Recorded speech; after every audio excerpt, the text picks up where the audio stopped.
there appears to be no way past the cliffs. Though roughly hewn, the cliffs do not provide regular handholds for climbing, and they seem otherwise impenetrable. There appears to be something etched into the face of the cliff. Alexander decides to get closer. The rock has been etched by some unknown hand. One may need to read about the Logic Cliffs in the guidebook to the Land of the Green Isles in order to understand this mystical inscription.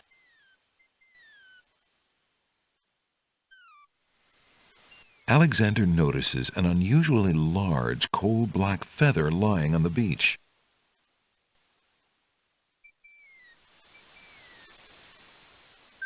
Alexander takes the feather. There's an ugly flower growing near the base of the cliff.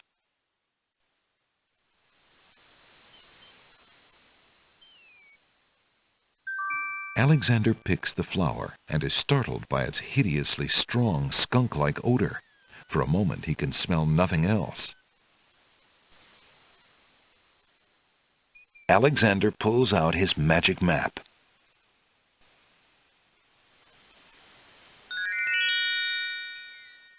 Alexander feels a strange pulling sensation.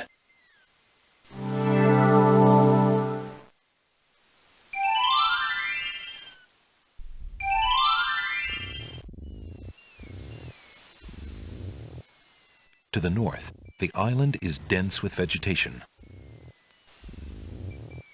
A string of letters floats in the water. The letters spell out, "Where are you going?" Alexander's heard of alphabet soup, but this is ridiculous. One of the oysters is sitting up in bed and doesn't look very happy. He seems to be the only one who can't sleep. In the oyster's mouth, Alexander can see a glint of white.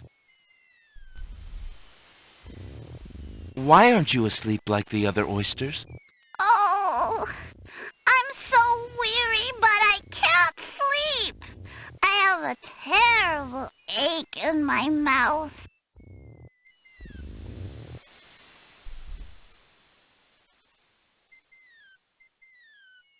If you're having trouble sleeping, perhaps you'd like me to read to you. Hey, that would be great.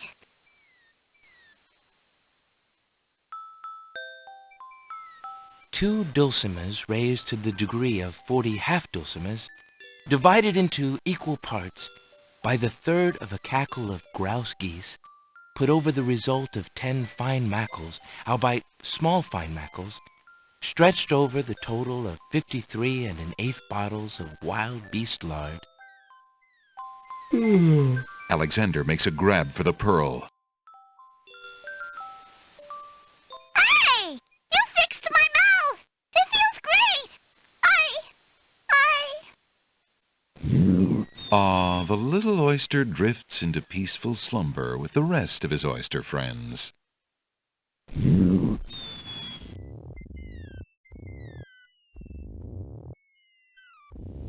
Alexander hears someone coming.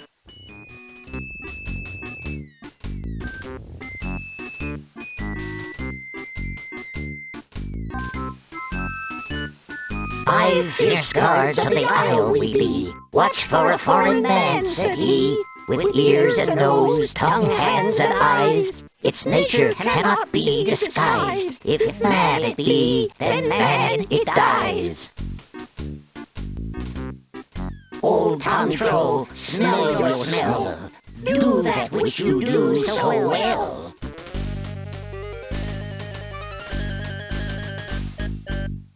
Alexander holds the flower of stench out to the gnome with the jumbo nose. Tom Troll I am, that's all I'll be. My nose knows all on land and sea. A flower of stench has washed ashore. A flower 'tis all, and nothing more. Listen, hark you, Brokenor, do your duty as you swore. With your ears, please tell us more.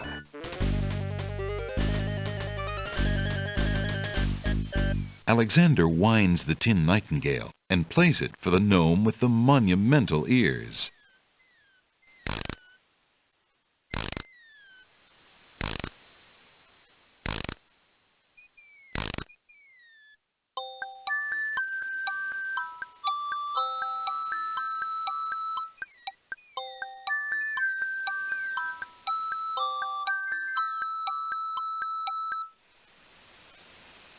A nose is not a way to spy. My ears cannot be told a lie. A nightingale is all there be. No man is near, and so say me.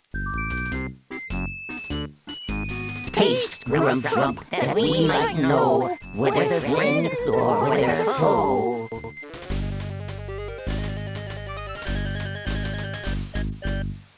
Alexander holds the mint out for the gnome with the gigantic mouth. Grump knows a tasty treat. It matters not what others bleat.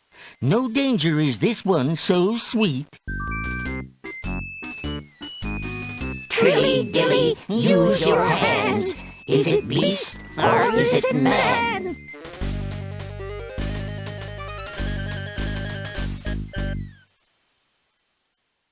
Alexander holds the rabbit foot out for the gnome with the huge hands.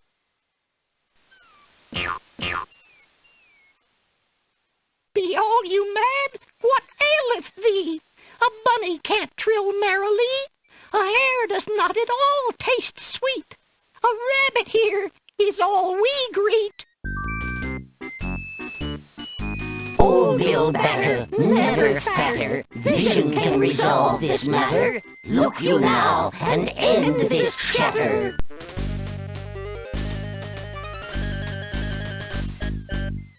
Alexander pours the contents of the empty-looking ink bottle over himself. By all that's beauteous, fair, and sightly, 4 morons do I sleep with nightly. There's nothing there at all, I say. Enough of this. Let's now away.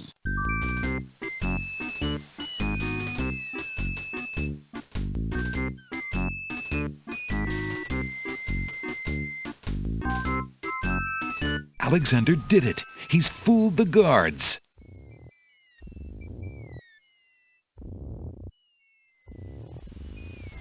Alexander picks up the object floating in the water. It appears to be a string of letters. They say, "Where are you going?" Alexander decides to keep the odd sentence, even though it is incomplete.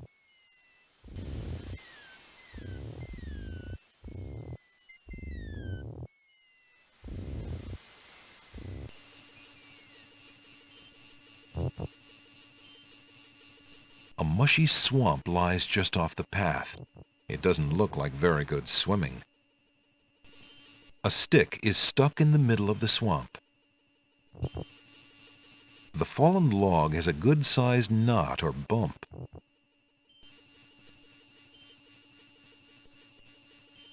That bump on the log does not look particularly conversational to Alexander. A mushy swamp lies just off the path. It doesn't look like very good swimming. Milkweed thrives near the mucky swamp.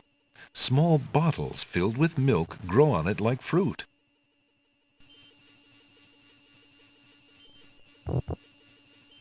Alexander takes a bottle of milk from the milkweed bush.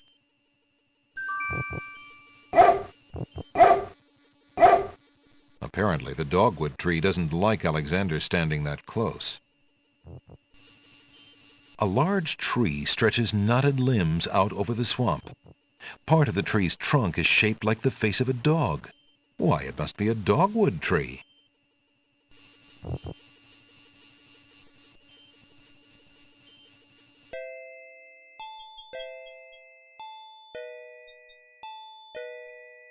A gray brick wall marks the end of the garden. Unless Alexander is mistaken, those plants must be baby's tears.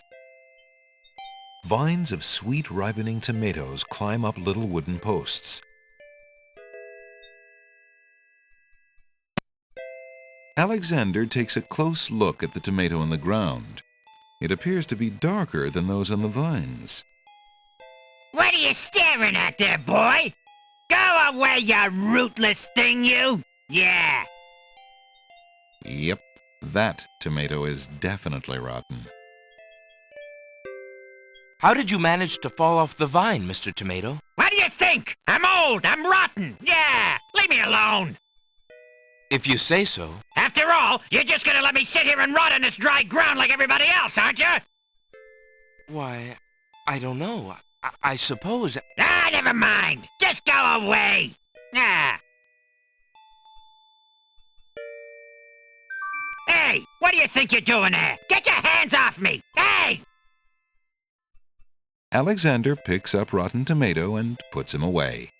One never knows when one will need a rotten tomato.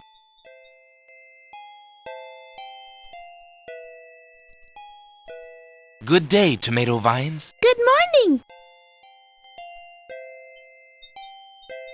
Hello.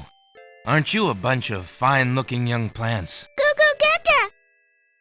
Apparently, the baby's tears haven't learned to talk yet. Is that lettuce growing in the garden? It looks a little chilled. Why, it must be iceberg lettuce.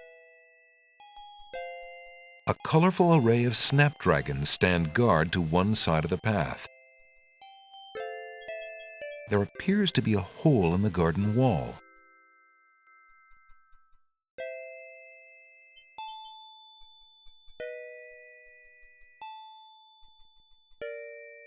Through the hole in the wall, Alexander sees a land that resembles a giant chessboard.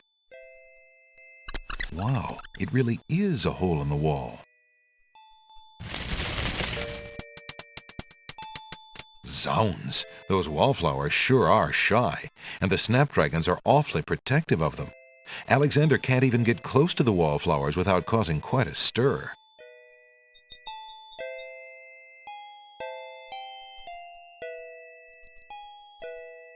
Good day, snapdragons. The snapdragons don't seem inclined to communicate with anyone. Greetings, ladies. How charming you look today. The wallflowers are too shy to talk to Alexander. Clinging vines climb the garden wall.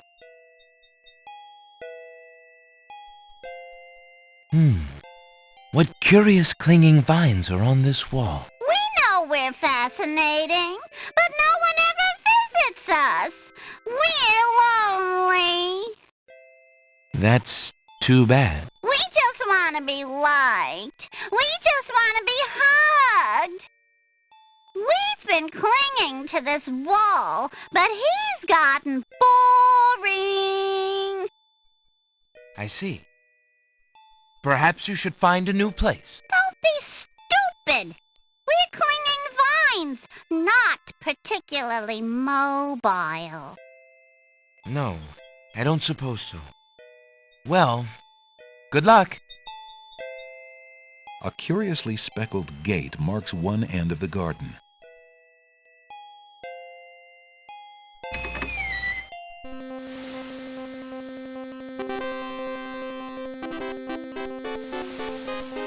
Alexander is standing at the edge of a strange land with rolling checkered hills.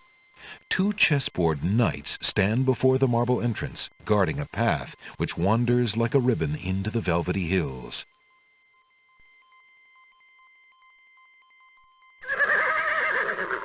Excuse me, what land lies beyond? What land? Chessboard land, you knave! I see. And is chessboard land part of the land of the Green Isles? It is the home of the red and white queens, rulers of the Isle of Wonder, fairest of the islands that owe loyalty to the king of the land of the Green Isles. But perhaps not for long. What do you mean? What is the purpose of unity with the great king and queen dead? The princess is worth serving, but the feud with the other isles is strong.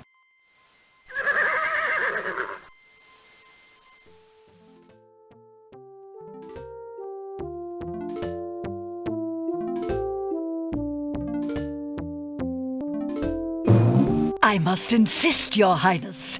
I shall send a lump of coal to the Vizier and the Princess as a present for their wedding, and that's the end of it. And I suppose you'll leave me with only this stupid spoiled egg to send, Your Highness. I want to impress the new king and queen of the realm as much as you do. As queen of this island, I have every right to that lump of coal. Who isn't queen of this isle? The lump of coal is in my possession. Therefore, I shall do as I please with it. Besides, there's nothing wrong with that spoiled egg. The egg, though delightfully spoiled, is not nearly so valuable as the lump of coal, and you know it. Your Highness always got to carry the singing stone.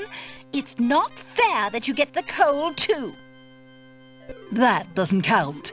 The singing stone was stolen by that horrid beast. I should get to keep the coal just because my stone was stolen. It wasn't your stone. It belonged to the Isle of Wonder treasury. Your Highness always thinks that everything is hers. Excuse me, my good man, but could you settle an argument for us? Which of us should get to carry the coal and which the egg? Remember, white is the color of deserving truth and virtue. Quiet, Your Highness, and let him make up his own mind. I, for one, shall be more proper, and not even mention the fact that red is the color of love. I'm sorry, Your Majesties.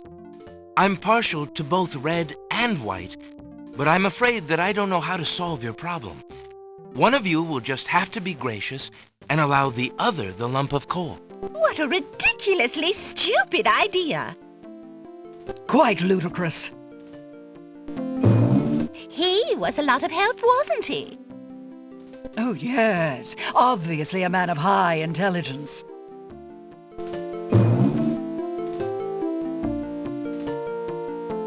The lump of coal goes much better with my gown anyway. Black and red are imperial colors. That's the silliest thing I ever heard. Red does not go with anything, being much too self-conscious. White is the perfect accompaniment to any color.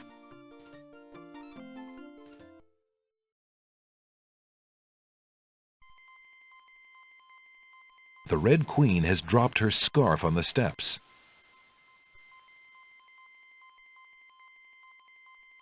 Alexander picks up the Red Queen's scarf.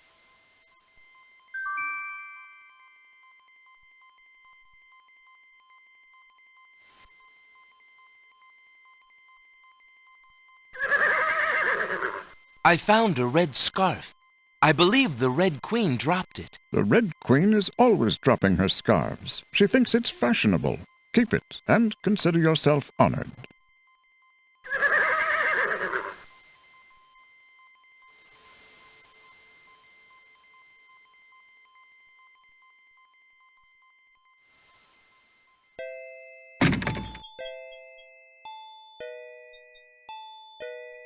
Alexander picks a head of iceberg lettuce. Ye gads! Is that cold?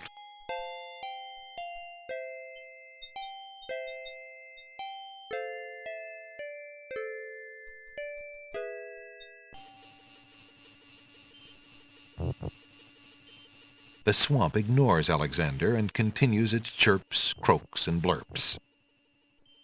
Good day, thou most feline of fronds.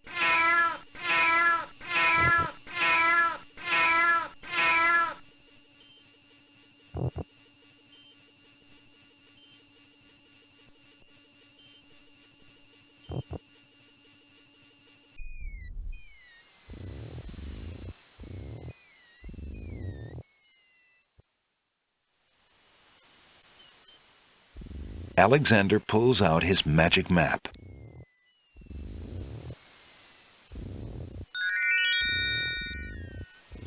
Alexander feels a strange pulling sensation.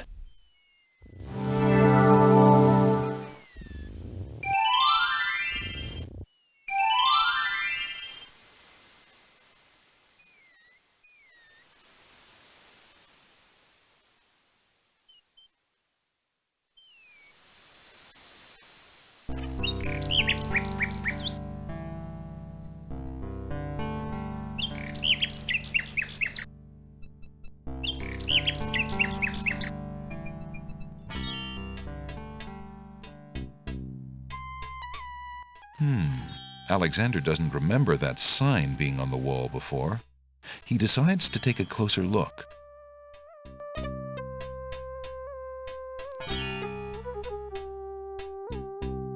It's a proclamation.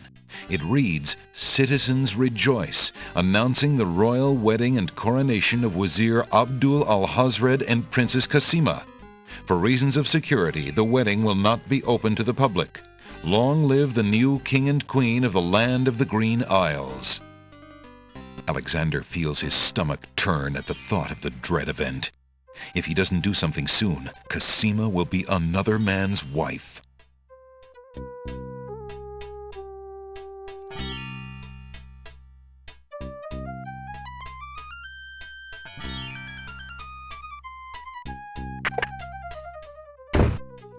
Your candy dish is empty. I am sorry, sir, but I have no more mints. Somebody has eaten them all. Well, get some more then. I fear that is impossible. Without the ferry, I can no longer get imports from the other islands, and we do not grow mint extract on the Isle of the Crown. Oh, I hate not getting what I want.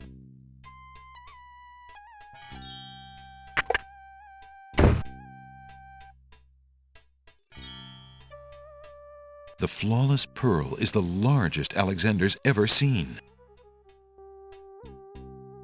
What do you want from me? A recitation or something? Leave me alone. Yeah.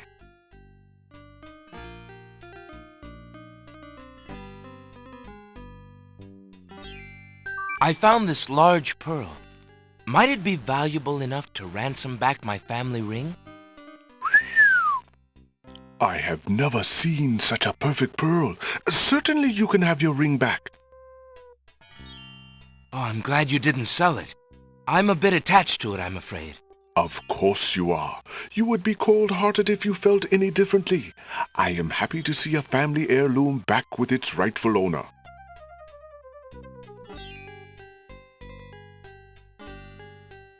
Would you mind if I traded this in?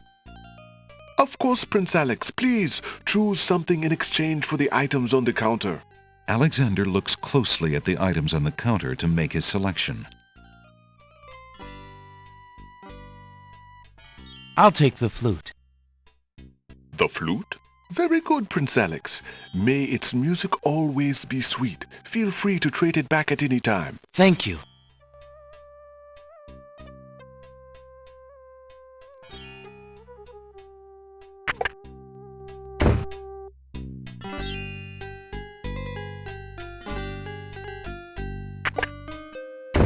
Hello. I will be right up. Now, what can I do for you?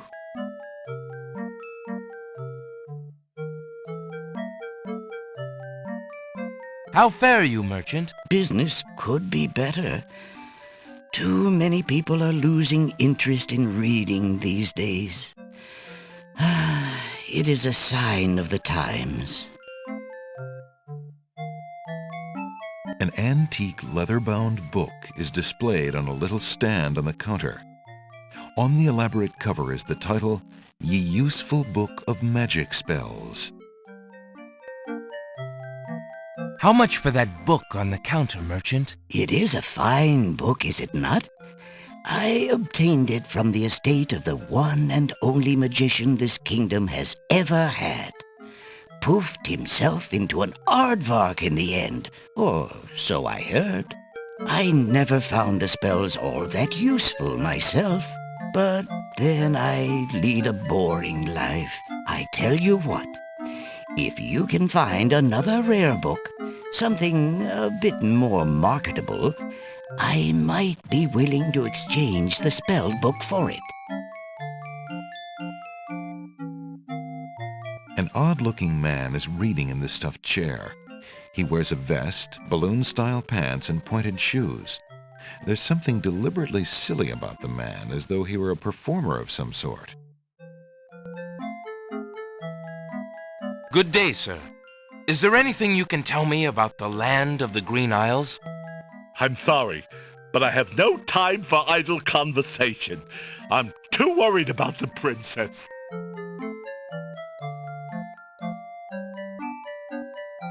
Determined to learn more about the strange man's relationship with the princess, Alexander shows the man his insignia ring and formally introduces himself. I'm sorry to insist, but my name is Alexander of Daventry, and... I appreciate the offer of the ring, Alexander, but I'm afraid I'm already spoken. Daventry? Where have I heard of Daventry? Flying flit mice. You must be Prince Alexander. Cassima told me about you when she arrived home. How came you here? Why, by a ship now wrecked upon the sand. But you know Cassima? She truly spoke of me? Yes, I saw her briefly when she first returned home. She mentioned a prince to me, Prince Alexander of Daventry. I'm afraid that was before she was told about her parents' deaths. You see, she arrived home a few weeks too late. The king and queen thought they'd never see her again. It is said they died of heartbreak. I'm afraid she's blamed herself. What a terrible homecoming. If we had only known. Terrible indeed, poor thing. Everyone in the kingdom seems to despair with her these days.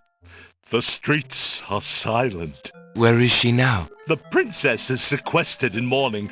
It's a rather dated tradition, and not required, but the Wazir says she insisted out of respect. I see. You've yet to say who you are, and how you know the princess. I? Oh, pardon me. My name is Jallo. I am clown to the royal court, and had been since the marriage of Cassima's parents, King Caliphim and Queen Alaria. Oh, those were the happy days. The pair of them were so full of joy and life, so in love. And Cassima's birth. It would be hard to explain how long they had waited, how they had hoped for a child. I mean, she was such a charming little thing, smart as a whip, kind and sweet. Oh, she means everything to this kingdom, Alexander, and to me. I'm so terribly worried about her. About her grief over her parents, you mean? Well, the truth is, I do not trust the Wazir or his plans for Cassima. I'm still living at the Castle of the Crown as court clown, his clown. But it is more to keep my ear to the ground than out of loyalty. I wish I knew what the princess thinks these days. If only I could find Sing Sing, Cassima's pet nightingale. I might be able to send the princess a message. As it is, I must wait for the end of her seclusion. What can you tell me about the Wazir? The Wazir? Now there's a dangerous subject. His name is Abdul Al-Hazred. He came to the kingdom 15 years ago. The king was fascinated by his knowledge and his fine-sounding ideas. It didn't take long for Al-Hazred to convince the king to trust him with the minor problems of daily government. You see, Caliphim had a wife and a new daughter he wanted to spend time with. Al-Hazred became Wazir. And now? Well, he's had his eye on Cassima ever since she was a young girl. And she is the only thing between him and the throne. Do you think he means to harm her? Oh, I honestly don't know. I think he'd rather keep her as wife. But whatever his plans for the princess, he will use her to his best advantage. That's his way. Perhaps he has charmed her. Perhaps she cares for him now. The Wazir is capable of anything. And Cassima must be vulnerable and lonely right now. Still, she has always instinctively distrusted him. Cassima has a good head on her shoulders. I'd be surprised if she's truly fallen for his words of love. Now I must return to the castle. Look, I don't want to arouse suspicion. I'll try to meet you here again later. Thank you for the information, Jallo. Be very careful.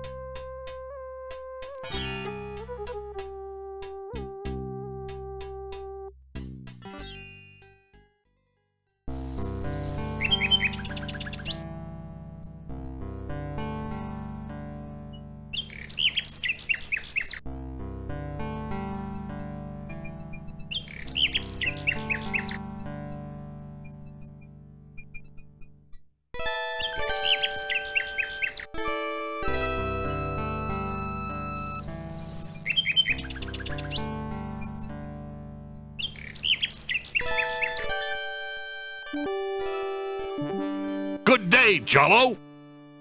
Greetings, my fine furred friends.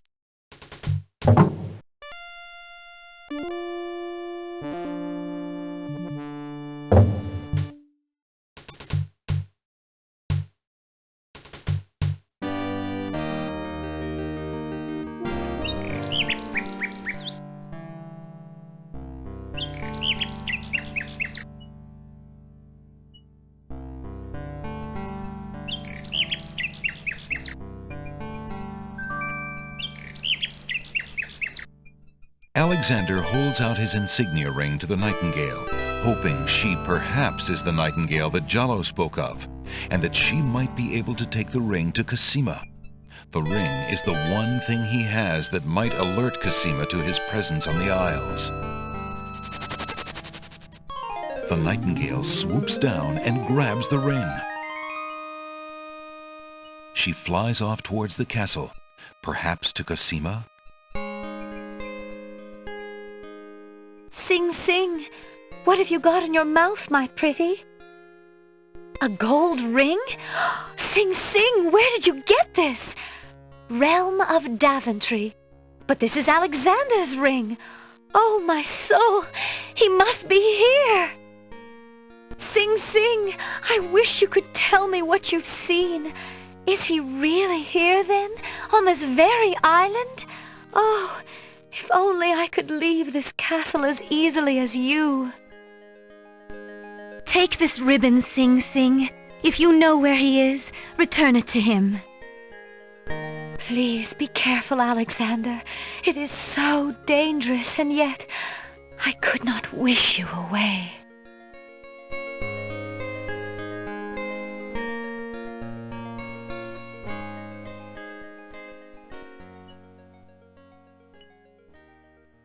The little bird makes a delivery.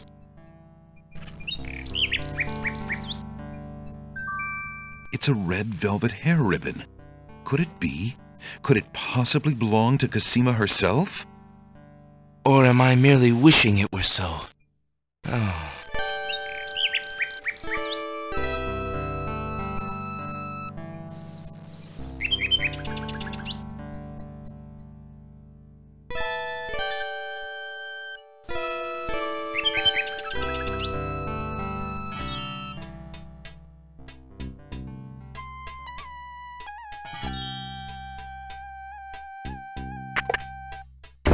Hello, I will be right up. Now, what can I do for you?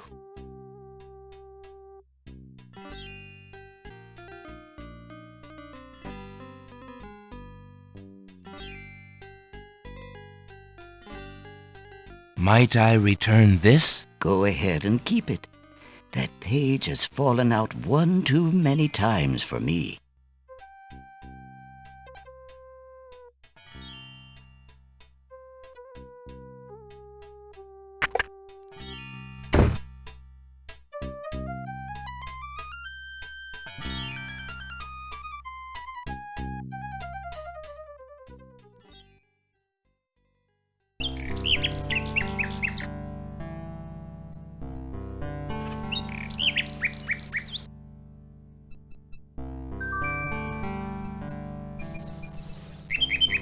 Alexander holds out the love poem, hoping that the bird will deliver it to the same place she took the ring, in the chance that the receiver might truly be Cassima.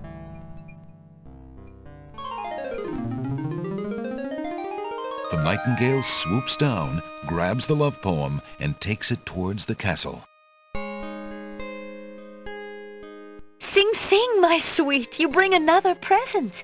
Let me see. It is a poem, Sing Sing. What was it when I looked at you? What power has chained me through and through, and binds my heart with links so tight, I cannot live without the sight of you? Oh, Alexander. I was hoping he'd return to you. Take this to him while he waits. Hurry, my fleet one.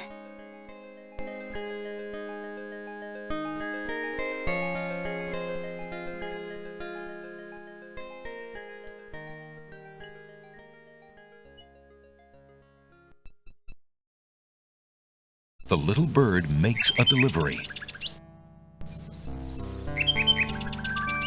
It's a note.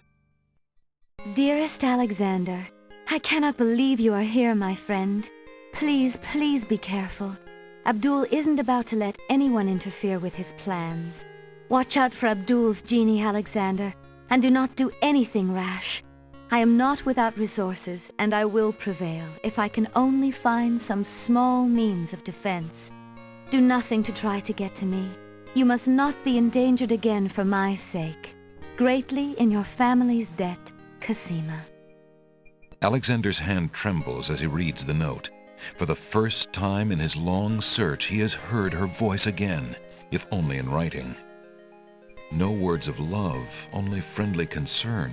Friend. Is the maiden merely shy, or does she regard him only as a brother?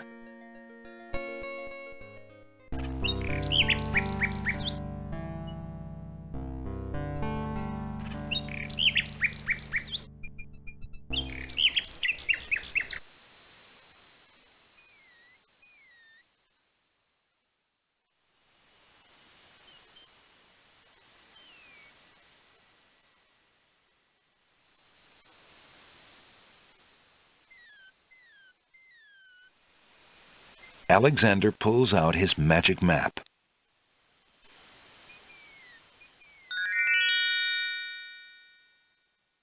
Alexander feels a strange pulling sensation.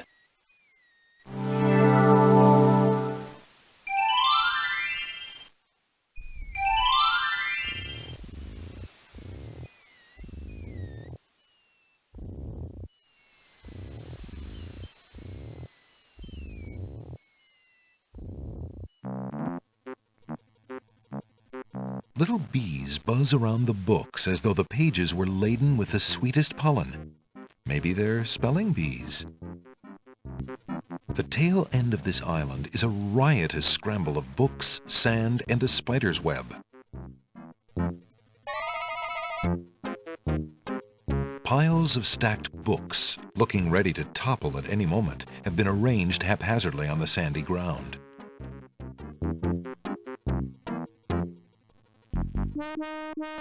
Wow. Hiya, gorgeous. Oh, what a luscious-looking hunk of flesh you are. Thank you, I guess. Who are you? How charming of you to pretend not to know. I'm Black Widow, of course. The femme fatale of all femme fatales. Know what I mean? You know, I was just thinking it was time I found my 50th, another husband. It would be quite a horror, an honor to have me as a bride. Just look at my beautiful weaving. It's so light, so delicate. You'll never want to leave my little nest. It is a lovely web, but my heart is elsewhere, I'm afraid. Oh, drat! The loss is yours. I'm sure you'll change your mind once you consider the advantages. A thread is hanging from the otherwise tightly woven web. That scrap of paper blew into my web from those books over there. The wind just thinks it can deposit anything here. A black widow is sitting in her web. She has long legs and an hourglass on her belly. She gives Alexander a knowing look. Have you changed your mind? My offer of dead wedlock is still open. Hey, don't touch that thread! Alexander snatches the scrap of parchment, curious to see what's written on it.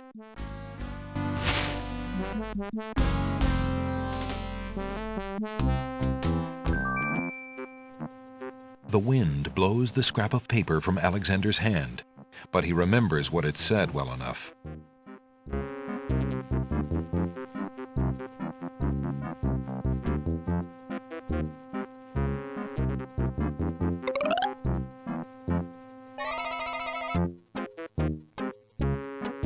What do you think you're doing? I'm sorry. I didn't realize these books had an owner. I'm in need of a rare book. No owner?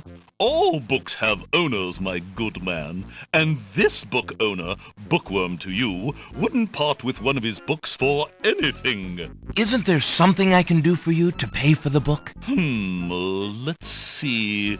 Do you have an itinerant clause? No. No clauses at all, I'm afraid. As an exception, you always should.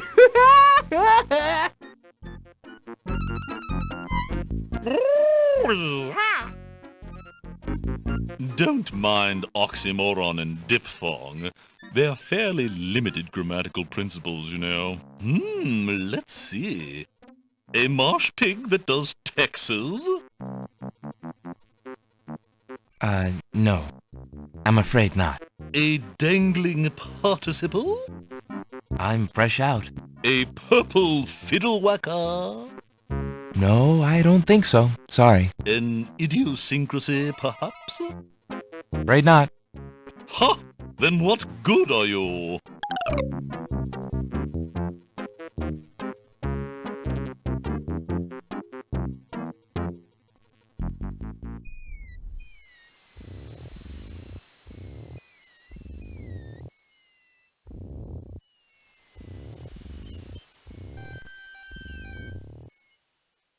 Alexander pulls out his magic map.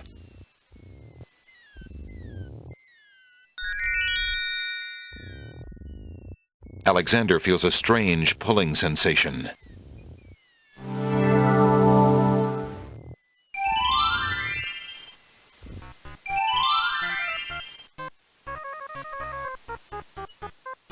Alexander is standing at the edge of the sea on a heavily forested island.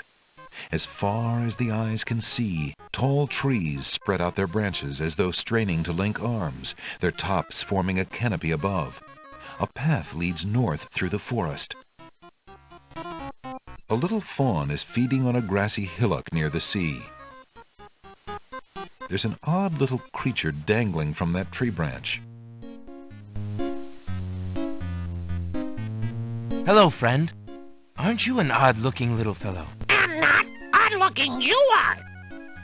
Oh, I'm sorry. I didn't realize you could speak. Speak not. Funny is, speech I am and nothing but. Won't you come down? Come down? Why for? No, you I do not. You speak strangely, friend. Strange, my speech is not. Eloquence I speak with. But who are you? And why are you here? Away I fly my home from. Lost I am therefore. Has my name too? Can you guess not? It's what I do this branch with, and the way I speak of.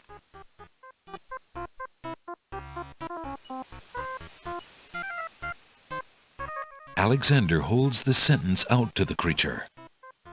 This sentence seems in need of an ending. Perhaps you could finish it? Where are you going? Where are you going? Know what I do? Where are you going to? Like you I do. Go I with you?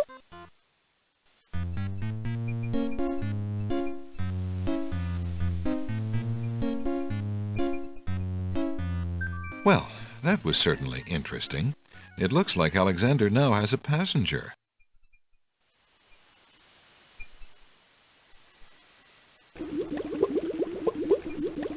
Alexander is traveling on a path through a dense forest. The woods on either side of the path are teeming with wildlife. Blocking his progress north is a pond that boils with a magical intensity. A rabbit hops about rather fearlessly. It's probably never even seen a human. An old abandoned hunter's lamp is hanging on one of the trees. Alexander wonders who might have hunted in these dense woods.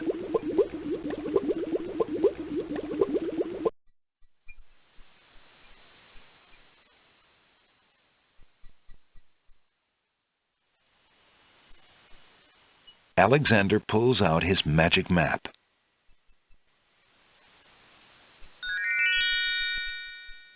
Alexander feels a strange pulling sensation.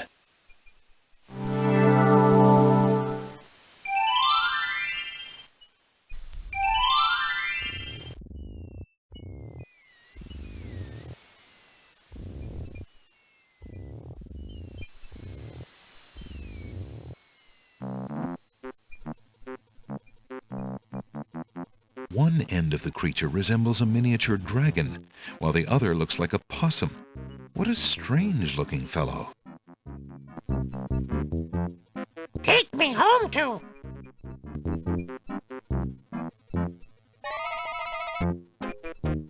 Hello, Bookworm. I have something you might be interested in.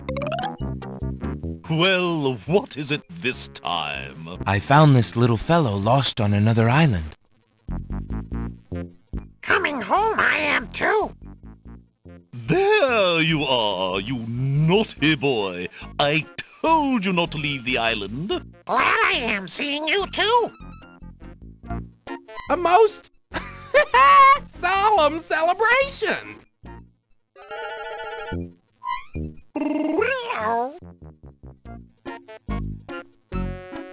So, you found my dangling participle. I suppose I'll have to give you something. Let's see now. Was it a rare book you wanted? Yes, sir. Well, then none of these will do. They've been sitting in the sun far too long and must be well cooked by now. This one is far more rare. A delicious little tidbit. Thanks.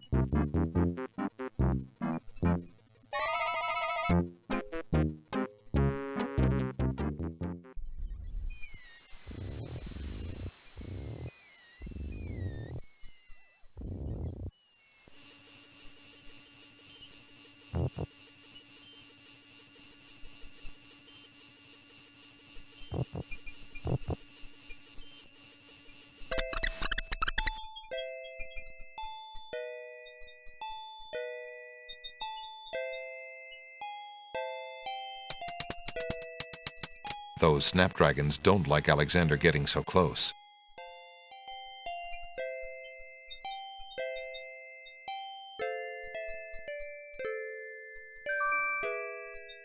May I have this dance? Oh, my!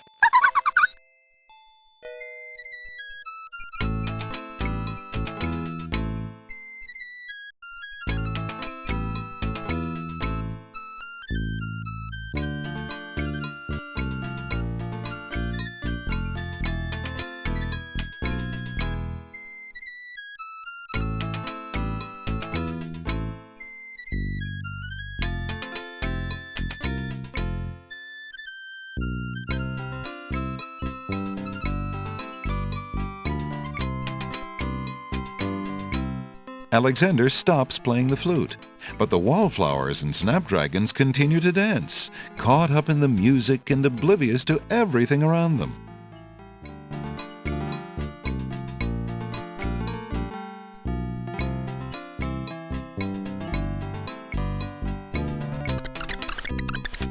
While the wallflowers dance, Alexander snatches the hole in the wall.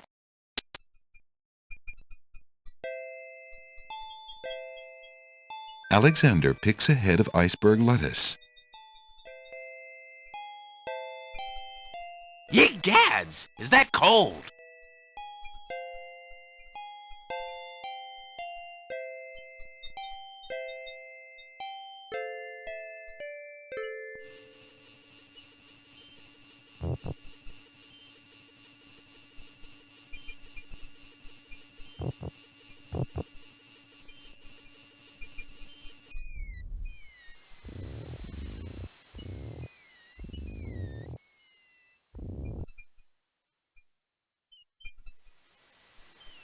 Alexander pulls out his magic map.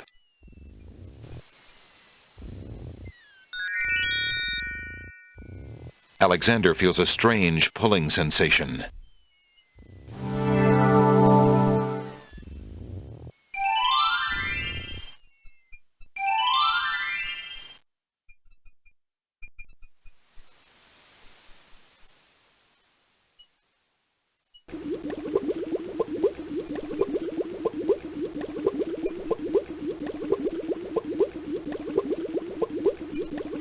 Hoping to cool down the boiling pond, Alexander throws in a head of iceberg lettuce.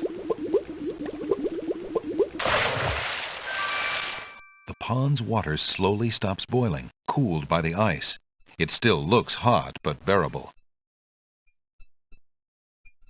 Alexander decides to brave the steaming pond. Ouch! Ow! Ooh, ooh, ooh, ouch! The pond is no longer boiling, but it's hardly bathwater.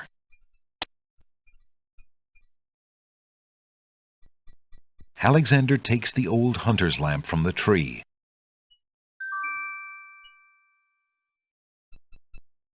As Alexander continues down the path, he gets the strange feeling that he's being watched. Come on over here and see what I'm doing with these flowers. Never mind that stone fella on top of the gate. He won't hurt you any. He's just there to scare you.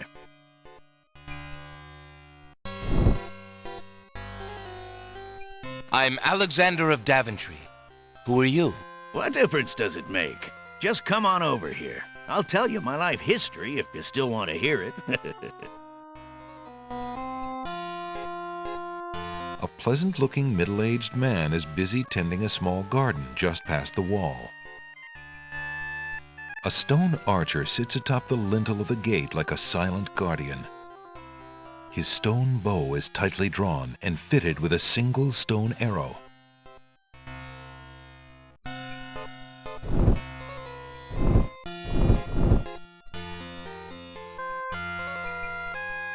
Come on through, I say. I can show you a path through the forest.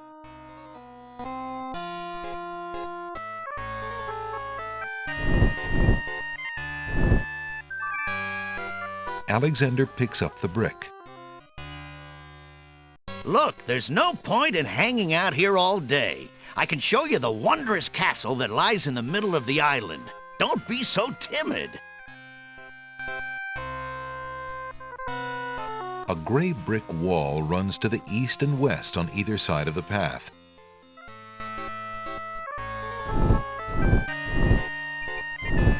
You aren't going to listen to me, are you? Well, we'll just see about that. That's odd. The gardener just disappeared.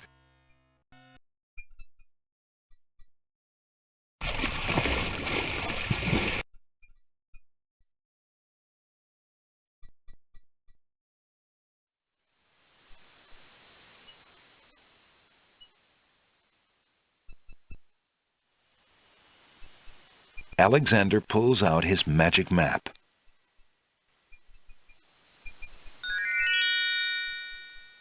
Alexander feels a strange pulling sensation.